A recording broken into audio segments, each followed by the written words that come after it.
loltuun kun waraana Veetnaam lolee kan deebi'edha. Akkuma waraana irraa deebi'ee magaalaa Saan Firaansiskoo ga'een bilbila gara maatii isaatti bilbile.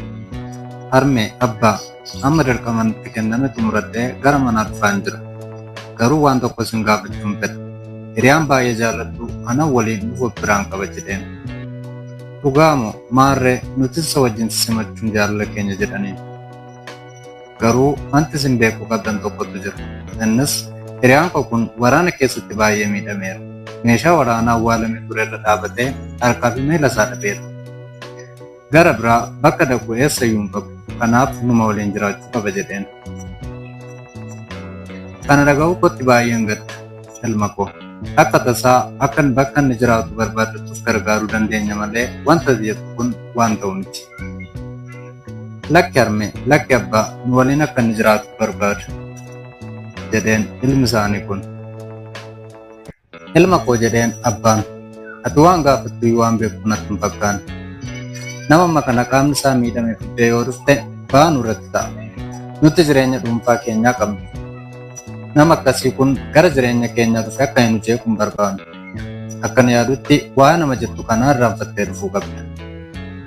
Inni eessa akka jiraatu akkamitti akka jiraatu haa barbaadatu jedheen. Yeroo kana ilmi isaanii loltuun sun bilbila maatii isaa kanarratti cufe. Isa booda maatiin kunis waa'ee isaa homaan dhagahin turan.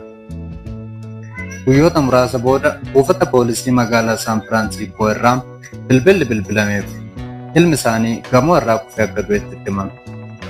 Maatii gaddi rukute kun reeffa ilma isaanii adda baafachuuf gara Saan Firaansiskoo deeman.